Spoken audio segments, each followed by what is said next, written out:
আমাদের তরুণরা তো কিছুতেই কম না।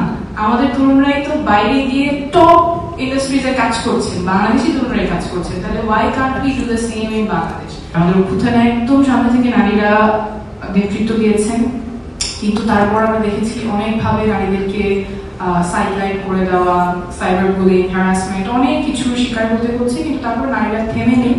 আমরা যদি নারীদেরকে অগ্রগতির যাত্রায় অংশগ্রহণ না করাতে পারি, তাহলে আমাদের অগ্রগতিটাই সাইডলাইন হয়ে যাবে। আসলে প্রবাসে গেলে বোধহয় দেশের প্রতি টানটা আরো বেড়ে যায়। দেশের থেকে যতখানি না মনে হয় যে দেশের জন্য কাজ করা যায়, দূরে থাকলে আরো বেশি মনে হয় যে কি করে দেশ গঠনে অবদান রাখা যায়। ওটা একদম সরাসরি দেখার সুযোগ হয়েছে এবং এখন প্রাতিষ্ঠানিকভাবেই একটা এফর্ট আছে প্রবাসীদেরকে ইনক্লুড করার। সেটা দেখে আসলে very touched and I hope this continues in the years going forward.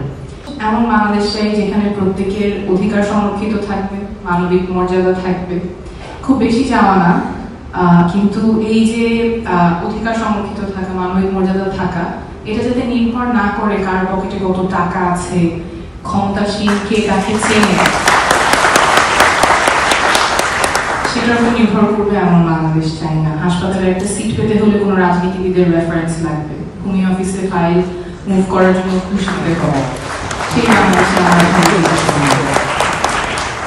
এবং এমন বাংলাদেশ আমরা গড়ব যেখানে প্রত্যেক নাগরিক দেশ গঠনে সক্রিয়ভাবে অংশগ্রহণ করতে পারবে। আমাদের তরুণরা, আমাদের নারীরা, আমাদের প্রবাসীরা সক্রিয়ভাবে দেশ গঠনে অংশগ্রহণ করতে পারবে। এখানে অনেকেই বলেছেন আমাদের তরুণদের মধ্যে কিন্তু একটা প্রজন্মগত রূপান্তর ঘটে গেছে।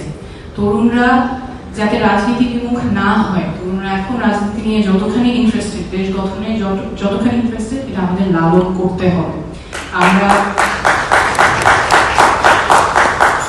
জুলাই মাসে দেশের প্রায় প্রত্যেকটা জেলায় গিয়েছি এবং নিজ চোখে দেখে এসেছি যে জোয়ার তরুণদের মধ্যে এসেছে। তারা দেশ নিয়ে ভাবছেন, স্বপ্ন দেখছেন, দেশ গঠনে কাজ করার চিন্তা করছে। তাদের স্বপ্নটা আমাদের লালন করতে হবে এবং তারা যাতে একটা নিরাপদ পরিবেশে দেশ গঠনে ভূমিকা রাখতে পারে, সেই ব্যবস্থা আমাদের করতেই হবে।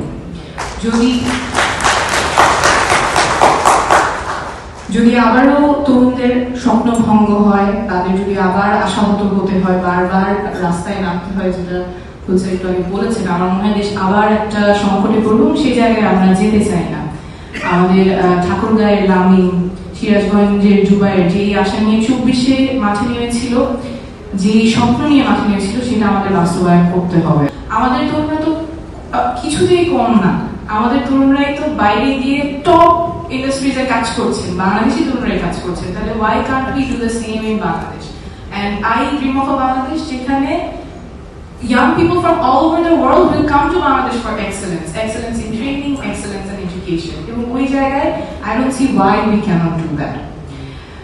এরপর আমাদের নারীরা যাতে সক্রিয়ভাবে অংশগ্রহণ করতে পারেন। আমাদের অভ্যুত্থানে একদম সামনে থেকে নারীরা নেতৃত্ব দিয়েছেন, কিন্তু তারপর আমরা দেখেছি অনেকভাবে নারীদেরকে সাইডলাইন করে দেওয়া, সাইবার বুলিং, হ্যারাসমেন্ট, অনেক কিছু শিকার হতে হচ্ছে। কিন্তু তারপর নারীরা থেমে নেই।